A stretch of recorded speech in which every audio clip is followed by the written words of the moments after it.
Default అయిన rice మిల్లర్లపై విధించిన 25% penalty మరియు 12% వడ్డీని మాఫీ చేసి ప్రభుత్వానికి ఇవ్వాల్సిన బియ్యాన్ని 4 వాయిదాలలో చెల్లించేందుకు అవకాశం కల్పించాలని జిల్లా రైస్ మిల్లర్స్ అసోసియేషన్ కరీంనగర్ జిల్లా కలెక్టర్ను కోరింది. రాష్ట్రంలో ఇప్పటికే అనేక రైస్ మిల్లులు ఆర్థిక ఇబ్బందులు ఎదుర్కొంటున్నాయని, దాదాపు 3 వంతు మిల్లులు డిఫాల్టర్లుగా మారిన పరిస్థితి ఉందని తెలిపారు. బియ్యం లిఫ్టింగ్ ఆలస్యం, ధాన్యం నష్టం, ఇతర ఆర్థిక సమస్యల వల్ల మిల్లర్లు నష్టాల్లో ఉన్నారని పేర్కొన్నారు. ఇటీవల ఒక రైస్ మిల్ యజమాని ఆర్థిక ఇబ్బందులతో ఆత్మహత్య చేసుకున్న సంఘటనను కూడా ప్రస్తావించారు. ఈ పరిస్థితిని దృష్టిలో ఉంచుకుని పెనాల్టీలు మాఫీ చేసి ప్రభుత్వం నుంచి రావలసిన బకాయిలను త్వరగా చెల్లించాలని అసోసియేషన్ విజ్ఞప్తి చేసింది. తోటి రైస్ మిల్లర్లందరికీ నమస్కారాలు. జరిగిన సంఘటన చాలా బాధాకరం. ఈరోజు జిల్లా రైస్ మిల్లర్స్ అసోసియేషన్ తర్వాత రాష్ట్ర అసోసియేషన్ తరఫున విచారం వ్యక్తం చేస్తూ తణుకు సురేష్ కుటుంబానికి మా యావత్ రైస్ ఇండస్ట్రీ అండగా ఉంటామని చెప్పి ఈ సందర్భంగా తమరి ద్వారా తెలియజేసుకుంటున్నాం.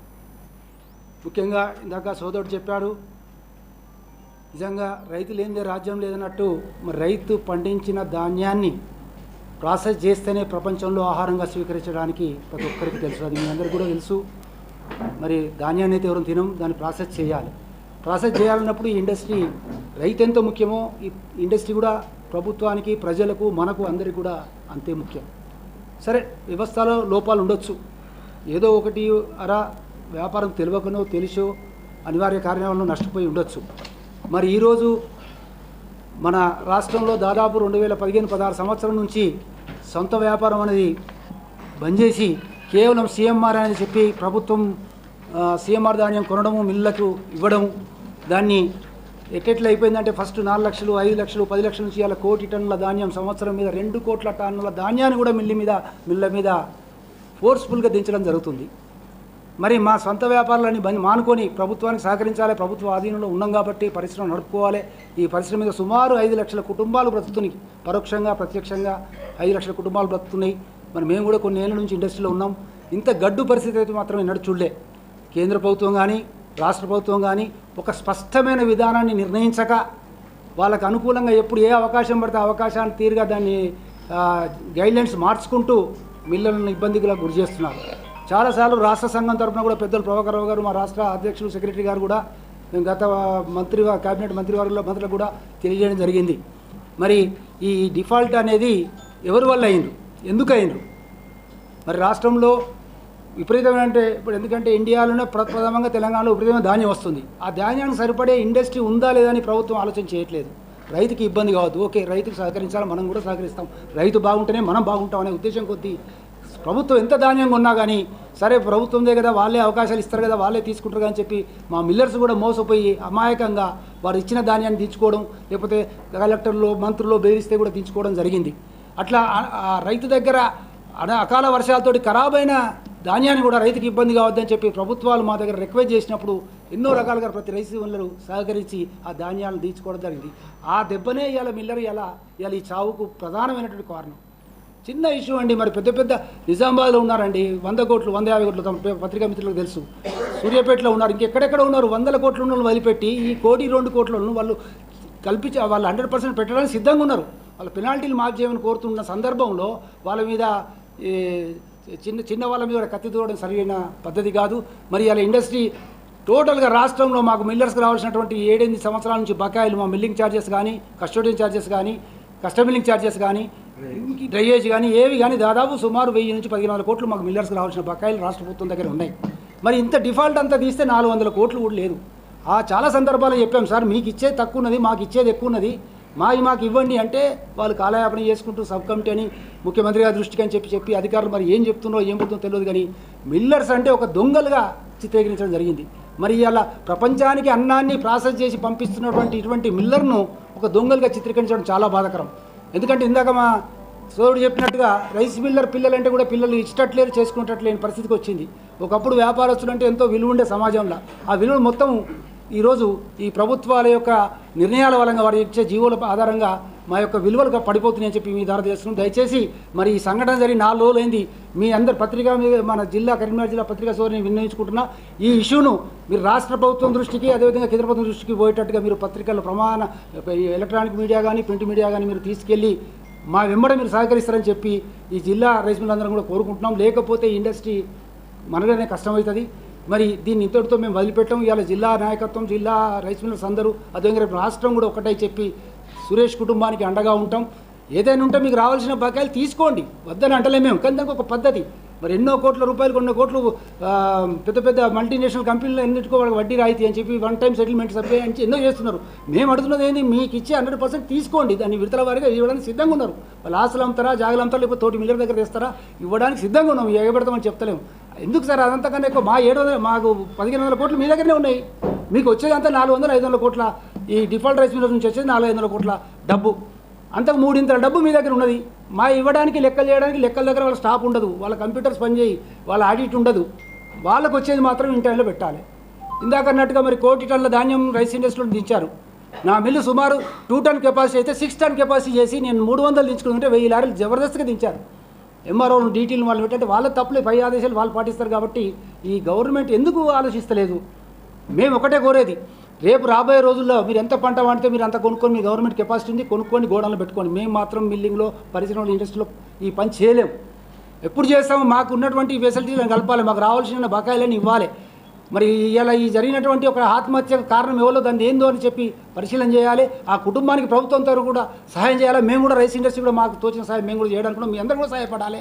మరి ఇలాంటి సంఘటనలు మళ్ళీ పునరావృతం అయితే మాత్రం రైస్ ఇండస్ట్రీ మనగడిగే ప్రమాదం ఉంటుంది. కాబట్టి దయచేసి పత్రికా విలేకరులు మేము కోరుకునేది ఒకటే, ఇటువంటి ఈ కష్ట సమయంలో మీరందరూ మా వెంట ఉండాలి. రైస్ మిల్లర్ అంటే ఒక దొంగలనేది కాదు. వాస్తవం కొన్ని పరిస్థితుల వల్ల వ్యాపారం తెలియకనే ఏదో ఒకటో రెండో జరుగుతుండొచ్చు. ఆ జరిగిన వాటిని కూడా మేము సరి చేసుకుంటూ ముందుకు పోతున్న సందర్భంలో చాలా రకాలుగా ఇబ్బందులు ఈరోజు ఇన్ని ఇబ్బందులు పడుకుంటూ మేము ఇండస్ట్రీ నడపాలంటే కూడా ఎట్లా నడపగలుగుతామండి? ఒక్కసారి ఆలోచన చేయండి మీరు. మరి ఇండస్ట్రీని ఎటు తీసుకుపోతారు? మరి ఇండస్ట్రీ అనేది ఒకసారి కొలాప్స్ అయితే అంటుండొచ్చు, మీరు పోతే మల్టీనేషనల్ కంపెనీ అయినా కానీ విధానం ఇదే కదా. మీ విధానం మార్చుకుంటే అందరం బాగుపడతాం కదా. మరి ఇలా తెలంగాణలో ఎన్నో ఇండస్ట్రీలు రావాలి, ఎన్నో పరిశ్రమలు రావాలి, ఏవో రావాలని చెప్పి ముఖ్యమంత్రి గారు, గౌరవ ఐటీ మంత్రి గారు కూడా విదేశాలు తిరిగి తీసుకొస్తారు, సంతోషం. మరి ఉన్న ఇండస్ట్రీ యొక్క ఆలోచన ఎందుకు చేస్తలేరు? ఈ మధ్యలో 3 నెలల 4 నెలల కాలం నుంచి రైస్ మిల్లర్స్కి ఒక్కొక్క మిల్లుకు 10 నుంచి 15 లక్షల ఏది పీఎఫ్ అని చెప్పి కరెంటు వాళ్ళు పెనాల్టీ వేయడం జరిగింది. మిల్లు నడవకుండా 7 లక్షల బిల్లు వేశారు. ఇదేంటంటే ఆ కరెంటు ముట్టుకుంటే షాక్ కొట్టే పరిస్థితి ఉంది. ఎన్ని ఏఆర్సీకి చెప్పినాము, మంత్రి గారికి చెప్పినాము, ఎవరికి చెప్పినా కానీ దాని మీద మేము ఇచ్చే రిప్రజెంటేషన్ చెత్తపుట్లు వేస్తున్నారు. మిల్లర్లు అంటే మమ్మల్ని ఒక చులకనగా చూసుకుంటూ ఇవాళ ఈ పరిస్థితి తేవడానికి కారణం జరిగింది. మరి దాదాపు సుమారు మేము 35 ఏళ్ళ నుంచి ఇండస్ట్రీలో ఉన్నా ఇంత కష్ట పరిస్థితి అయితే ఈ 2-3 సంవత్సరాల నుంచి వచ్చిన కష్ట పరిస్థితి చూసి ఎందుకు నాయన ఈ ఇండస్ట్రీ ఎందుకు మనం అనే బాధ కలుపుకుంటూ మరి వదిలిపెట్టలేము. మేము ఇండస్ట్రీ వదిలిపెట్టలేము. దాని మీద ఆధారపడ్డాం. దాంతో మా మీద ఆధారపడ్డ సుమారు ఒక్కొక్క పెద్ద మిల్లుకి అయితే 100 కుటుంబాలు, చిన్న మిల్లుకి అయితే 25 కుటుంబాలు ఆధారపడినాయి. కాబట్టి వాళ్ళని దృష్టిలో పెట్టుకొని కూడా మేము ఏదో రన్ చేసుకుంటూ పోతుంటే మమ్మల్ని ఒక దొంగలుగా చిత్రీకరిస్తుండ్రు. ఇటువంటి విధానాలు మంచివి కావు. మరి ఇప్పటికైనా రాష్ట్ర ప్రభుత్వం కానీ, మరి జిల్లా ఉన్నటువంటి ఎమ్మెల్యేలు కానీ, మంత్రులు ఎవరైనా కనీసం ఆ కుటుంబాన్ని పరామర్శించి మమ్మల్ని కూడా పిలిచి ఏంది ఈ ప్రాబ్లం ఏందని అడిగే నాతులే లేరు ఇవాళ. మరి ఇవాళ ఒకరు పోతారు, రేపు ఇంకొకరు పోతే కూడా ఇక ప్రాబ్లం ఉంటుంది. కాబట్టి మరి ఇన్ని సమస్యలను మీరు ప్రభుత్వం దృష్టికి తీసుకెళ్ళాలి. అదేవిధంగా మన ఉత్తర తెలంగాణలో వచ్చే రబీ పంట మొత్తం నూక పరం అయిపోతుంది. దాన్ని 68 బియ్యం బాయిల్ చేయాలంటారు, 67 రాయి ఇవ్వమంటారు. ఎక్కడికే చేయగలుగుతాం? దొంగతనం చేయగలుగుతాం. దొంగతనం చేసి కూడా చేసే పరిస్థితి కూడా లేదు కదా. ఎక్కడికే చేయగలుగుతాం? ప్రభుత్వమే అన్నీ తెలిసి, అంతకుముందు కూడా మేము టెస్ట్ రిపోర్టింగ్ అడిగాం. మీరు టెస్ట్ రిపోర్ట్ టెస్ట్ బిల్లింగ్ చేయండి. గత 2 సంవత్సరాల కింద చౌహాన్ గారు ఉన్నప్పుడు టెస్ట్ బిల్లింగ్ చేయించారు. టోటల్గా ఎఫ్సిఐ తోటి మన మైసూర్ ల్యాబ్ వాళ్ళతో టెస్ట్ బిల్లింగ్ రాష్ట్రంలో చేయించారు. దాదాపు సుమారు ఒక 10% అంటే దాదాపు 150-200 మిల్లులో టెస్ట్ బిల్లింగ్ చేయించారు. ఆ టెస్ట్ బిల్ రిపోర్ట్ ఇప్పటికి బయట పెట్టలేదండి అధికారులు. వాళ్ళు లోపల కప్పెట్టారు. అందులో వచ్చిన ఈళ్ళు ఎంత, నచ్చిన నూకలు ఎంత, పరం ఎంత, బియ్యం ఎంత, తౌడు ఎంత, మిల్లర్కి ఏముంటున్నదని మీరు అనాలిసిస్ చేసి న్యాయబద్ధంగా మాకు ఇవ్వండి అని మేము కోరినప్పుడు చేస్తున్నామని చెప్పి కమిటీలు వేసి అన్నేసింది చేసిండ్రు. కేంద్ర ప్రభుత్వం పట్టించుకుంటలేదు, రాష్ట్ర ప్రభుత్వం పట్టించుకుంటలేదు. ఎవరు ఏ మిల్లర్ పోయినా ఒక చిన్న చూపు చూడడం తప్ప మిల్లర్కు న్యాయం చేద్దామని ఆలోచన ఏ రాజకీయ నాయకులు కూడా లేదు ఈరోజు. మరి ఎట్లా రేపు ఇండస్ట్రీ ఎట్లా? మరి మా ఇండస్ట్రీ మొత్తం మీకు అప్పచెప్తాం, మీరు నడుపుకోండి, మాకు ఏమి ఇస్తారో ఇవ్వండి. మా ఇండస్ట్రీ తీసుకొని మాకు నెలకి ఎంత ఇస్తారో మాకే కిరాయి ఇస్తారా, లేకపోతే మమ్మల్ని నేను నౌకరుగా పెట్టుకుంటారా? దానికి మేము రాష్ట్ర ప్రభుత్వానికి కూడా సిద్ధంగా ఉన్నాం. మా మిల్లని తాళాలు వేసి మీకు ఇస్తాం. మీరు ఎట్లా నడపంటే అట్లా నడుపుతాం. మాకు ఎంత ఇస్తారో మా కుటుంబాలు, మా మీద ఆధారపడ్డ కుటుంబాలు బతికేటట్టుగా మీరు ఏర్పాటు చేయగలుగుతారా? చేయండి. లేదా మరి ఇండస్ట్రీ యొక్క సమస్యలు మీరు కూర్చోండి. ఇది వరకు మా దృష్టం ఏంటంటే ఇదివరకు ఒక్కసారి కూడా ముఖ్యమంత్రి గారి అవకాశం ఇవ్వండి. ఇదివరకు ముఖ్యమంత్రి గారితో మాకు కలుపుతలేదండి. అంటే మేము ఇంత అంటరాని వాళ్ళం అండి. మేము అన్ని రకాలుగా ఇబ్బంది పడి మా ఆస్తులు తాకట్టు పెట్టి బ్యాంకులలో తెచ్చుకొని ప్రాంప్ట్గా ఉండి నీతి నిజాయితీగా చేస్తున్నటువంటి 99% మిల్లర్స్ కూడా ఇలా కన్నీటి బాధతోటి మీ అందరికీ విన్నవించుకుంటున్నాం. మరి ఇంత ఆవేశము ఆవేదన ఈ రోజు వచ్చింది, ఇన్ని రోజులు మీరు ఎందుకు చెప్పలేని మీరు అడగచ్చు. కానీ ఈ రోజు కాకపోతే రేపు మంచి రోజు వస్తుంది, ఒక రోజు కాకపోతే ఒక రోజు ఇండస్ట్రీ బాగుపడుతుంది, ఒక రోజు కాకపోతే ఒక రోజు మనకు మంచి రోజు వస్తే మనం అందరం బాగుపడతాం, అందరూ సహకరిస్తాం. సరే ఈ రోజు అట్లున్నది, మనకు సమస్యలు తెలుస్తాయి అని అనుకున్నాం. కానీ ఇట్లా మరణాలకు కారణమైతే అని చెప్పి మేము మాత్రం ఎన్నడూ ఊహించలేదు. మరి ఇది ఒక మా మనోస్థైర్యాన్ని దెబ్బతీస్తుంది. మీరు దయచేసి కరీంనగర్ ఏ ఉద్యమం చేసినా కరీంనగర్ జిల్లా నుంచి స్టార్ట్ చేయాలి. కాబట్టి మీరు మాకు సహకరించి పత్రికలు అందరూ వచ్చారు, చాలా సంతోషం. మా యొక్క బాధను మీరు ఏ రకంగా మీరు ప్రభుత్వ దృష్టికి తీసుకుపోతారో మీ వెంట మేము ఉంటాం, మా వెంట మీరు ఉండండి. న్యాయం కోసం పోరాడదాం, అన్యాయం కొరకు కాదు, న్యాయం కొరకు మీరు ఉండాలని కోరుకుంటూ ఇంకా చాలా సమస్యలు ఉన్నాయి, ఎన్నో రకాలుగా సమస్యలు కూడా వాళ్ళు పరిష్కరించలేదు. వెబ్సైట్ తోటి పత్రికా ముఖంగా తెలియజేయమనగా దేశ ప్రగతికి ఒక మెట్టు ఇండస్ట్రీ డెవలప్మెంటే. ఏ ముఖ్యమంత్రి అయినా ప్రజల శ్రేయస్సు కొరకు ఎలా పాటుపడతారో పారిశ్రామికంగా కూడా అలాగే పాటుపడతారు. కొన్ని లక్షల కోట్లు వెచ్చించి పెద్ద పెద్ద ఇండస్ట్రీస్ రావడానికి దోహదపడుతున్నటువంటి గవర్నమెంటు ఉన్న ఇండస్ట్రీ రైస్ మిల్ ఇండస్ట్రీని మొత్తానికి తొక్కివేస్తా అనే విధంగా ఉంది. గవర్నమెంట్కు సహకరించకుండా ఏ మిల్లు కూడా లేదు.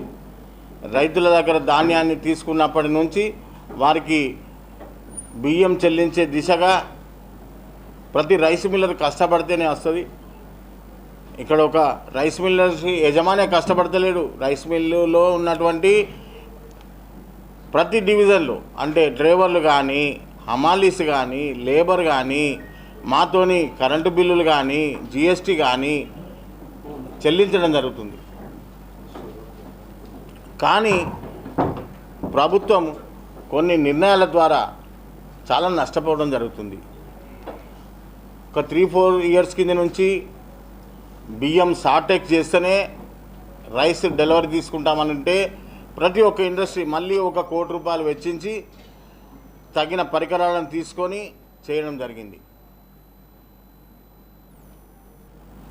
ఇండస్ట్రీ అమౌంట్ పెరుగుతుంది, ఇండస్ట్రీలో లాభం తగ్గుతుంది. మరి మా మనుగడ ఇలా మేము ఒక్కలమే కాదు సార్, రైస్ మిల్ ఇండస్ట్రీ అంటే మేము ఒక్కలమే కాదు, మాతో పాటు కనీసం మినిమం చిన్న మిల్ అయితే 20 కుటుంబాలు, పెద్ద మిల్ అయితే ఒక 50 కుటుంబాల జీవితంతో కూడుకున్నటువంటి సమస్య.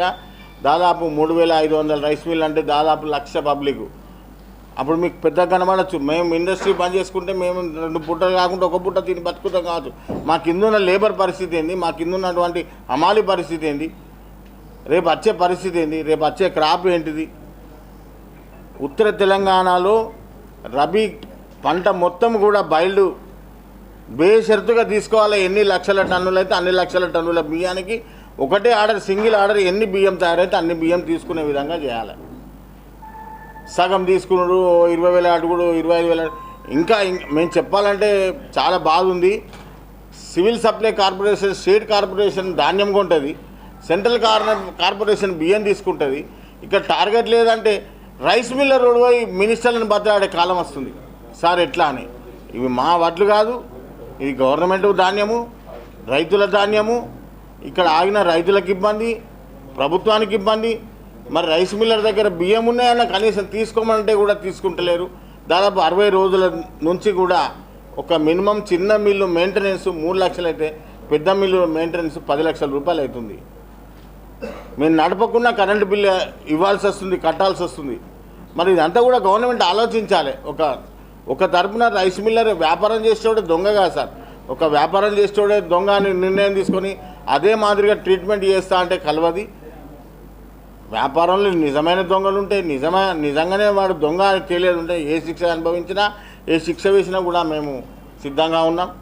ఇలా చాలా చిన్న మొత్తం 2.5-25 ఏసుకెళ్ళ బియ్యం వాళ్ళు పెండింగ్ ఉంటే వాళ్ళ భర్త కొన్ని కారణాల వల్ల వాళ్ళ భార్యను పార్ట్నర్షిప్లో చేస్తే ఆ పంచనామా కార్యక్రమంలో ఆమెను విచారించే వరకు తీవ్ర మనస్తాపం చెంది ఆమె సూసైడ్ చేసుకోవడం జరిగింది. ఇలా ఎంతమంది ప్రాణాలు కావాలి? ప్రభుత్వం ఎప్పుడు రియలైజ్ అవుతుంది? దీని మీద ఏం సమీక్ష చేస్తుంది? మన ధాన్యం కొన్నది గవర్నమెంట్కి తెలుసు కదా, 80 లక్షలు కొంటున్నామా, 60 లక్షలు కొంటున్నామా, 1 కోటి కొంటున్నామా? ఏది మన కోటి రత్నాల వీళ్ళ ధాన్యాగారం ఎక్కడికి పోయింది? పొద్దున్న లేస్తే స్టేట్మెంటు రైస్ మిల్లర్ దొంగ, కుమ్ముక్కైన రైస్ మిల్లరు ఆఫీసర్లు, అసలు ఆర్డరే లేదు బియ్యం పెడదామంటే. అది ఎవరు మాట్లాడరే? కాదు, మమ్మల్ని బతికియండి, మాతో పాటు ఉన్న వాళ్ళని కూడా బతకనివ్వండి అయ్యా. ఇక్కడ ఎవరు దొంగలు లేరు, ఇక్కడ బినామీలు ఎవరు లేరు సార్. అందరికీ రైస్ మిల్ ఉంటేనే మీరు ధాన్యం ఇచ్చింది, రైస్ మిల్ లేకుంటే ఇవ్వలేదు. ప్రతి రైస్ మిల్లర్ కూడా మీకు గత 10 సంవత్సరాల నుండి కూడా ఎప్పుడైతే 30 సంవత్సరాల కింద ఏ జీవో అయితే వెళ్ళిందో అదే జీవో వస్తుంది. బాయిల్డ్ అయితే 68 కిలోల బియ్యం ఇవ్వాలని, రైస్ అయితే 67 కిలోల బియ్యం ఇవ్వాలని మీరు అదే ప్రకారం తీసుకుంటున్నారు. కానీ అలా మీరు టెస్ట్ మిల్లింగ్ చేసుకున్నా సరే అంత బియ్యం రావట్లేదు. మరి రైస్ మిల్లర్ ఎక్కడికి పోవాలి? ఒక 2 కిలోలు తక్కువతోని మీరు ఇచ్చిన 100 ఏసుకెళ్ళ బియ్యానికి 2-3 ఏసుకెళ్ళి తక్కువ మీకే వట్టిగా ఫిజికల్నే కనబడుతుంది. మేము చెప్పడం కాదు. గత 10 సంవత్సరాల క్రితం 25 ఏసుకెళ్ళి 30 ఏసుకెళ్ళి మనం ఆటోమేటిక్ లాస్ అవుతుండు. అందరూ అడగచ్చు, మీకు తవుడు మిగులుతుంది, ఉనక మిగులుతుంది, పరం మిగులుతుంది అని అనుకోవచ్చు. కానీ మా మెయింటెనెన్స్ ఎంత ఉంది? ఇందులో మేము బతకాలి, మా పార్ట్నర్స్ బతకాలి, డ్రైవర్లు బతకాలి, జీతగాళ్ళు బతకాలి, హమాలీస్ బతకాలి, ఇన్ని వ్యవస్థను బతికియాలి.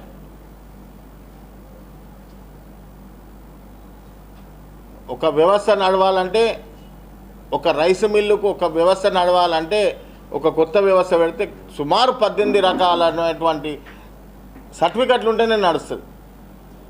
పొల్యూషన్ అనుకోండి, మున్సిపాలిటీ అనుకోండి, పంచాయతీ అనుకోండి, sale tax licence, GST licence, market licence, ఇన్ని రకాల ఒత్తిడితోని ఈ వ్యవస్థను ఈ తరంతోనే అంతమైపోతుంది ఈ వ్యవస్థ. మా పిల్లలు ఎవరు కూడా ఈ వ్యవస్థకు రారు, ఈ దుమ్మ వ్యవస్థలు కూడా చెయ్యరు. దయచేసి మేమంతా అడిగేది ఒకటే, మా ఇండస్ట్రీని కాపాడండి, మమ్మల్ని కూడా కాపాడండి. ఈ ఒక్క చావుతో ఇది ఆగిపోతే మాకు చాలా సంతోషం. చాలా దురదృష్టకరమైన విషయం, చాలా బాధాకరమైన విషయం. ఆ అమ్మాయి కూడా 2 ఆడపిల్లలే ఉన్నారు.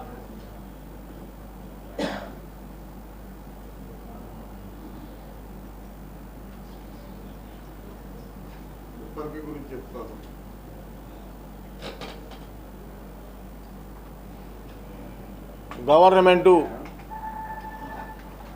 భారత ప్రధానమంత్రి శ్రీ నరేంద్ర మోడీ గారు ప్రజల ఆరోగ్య దృష్ట్యా ఎఫ్ఆర్కే రైస్ మిక్స్ చేసి ఇస్తే, పౌష్టిక ఆహారాన్ని కలిపి ఇస్తే ప్రజలకు ఆరోగ్యంగా ఉంటుందని ఒక సదుద్దేశంతో ఎఫ్ఆర్కే రైస్ను మిక్స్ చేయడం జరుగుతుంది. సర్టిఫై చేసిన, గవర్నమెంట్ సర్టిఫై చేసిన ఎఫ్ఆర్కే రైసే మాకు ఇస్తారు. మేము దాన్ని మా రైస్లో మిక్స్ చేసి గోదాం పంపాలి. ఎప్పుడో 6 నెలల తర్వాత విజిలెన్స్ వల్ల వచ్చేసి ఇందులో సోడియం తక్కువ ఉంది వీడు కలిపింది అలా అంటే అది రైస్ మిల్లర్ బాధ్యత కానే కాదు. మేము దేవుడు అనుకుంటా ఆ ట్రక్కును తీసుకొచ్చి మళ్ళీ వేరే ఎఫ్ఆర్కే రైస్ కలిపి వేరే ఇవ్వడానికి సుమారు 1 లారీకి ₹1,00,000 ఖర్చు అవుతుంది. ఎవరిస్తారు? డబ్బులు ఎక్కడి నుంచి వస్తాయి? కొన్ని మనం చేసే తప్పులకు కూడా ఎదురోడు తప్పు చేయాల్సి వస్తుంది. బాకీ ఆడుకోవడానికి బాకీ మనం ఇచ్చిన వాళ్ళ దగ్గరికి పోతే తప్పు ఉండదు. దాన్ని అడిగే పద్ధతులు అడగాలి. వాడి భార్య నాకు అమ్మిడానికి వాళ్ళ భార్య భర్తకు లొల్లు అవుతుంది, ఎన్నో ఇష్యూలు అవుతాయి ప్రపంచంలో. దీనికి ఇది కారణమని ఏ మనిషి చెప్పలేడు. మనమే శోధించుకుంటాం, మనమే వెతుకుతాం. దయచేసి దీనికి సంబంధించిన మినిస్టర్లు కానివ్వండి, దీనికి సంబంధించిన అధికారులు కానివ్వండి, మానవతా దృక్పథంతో మాకు కేటాయించిన ధాన్యంకు సరిపడా రైస్ టార్గెట్ను తెచ్చి ఈ మిల్లులు నడిచే విధంగా ఉంటే అసలు మేము ఎన్నడూ కూడా ఈ చరిత్రలో ప్రెస్ మీట్ పెట్టి మాకు ఈ బాధ ఉందని ఎప్పుడు చెప్పుకోదలుచుకోలే. ఇంతకాలం ఇంత గడ్డు పరిస్థితి వస్తుంది మాకు. కొన్ని రోజుల తర్వాత వీళ్ళకి రైస్ మిల్ ఉండేటంట అని మీరే అంటారు. పలానా రోడ్డు రైస్ మిల్, అంతకుముందు రైస్ మిల్ నడుతుంటే ఇప్పుడు రోడ్డు తిరుగుతున్నా అంటారు. అట్లాంటి పరిస్థితి కూడా వస్తుంది.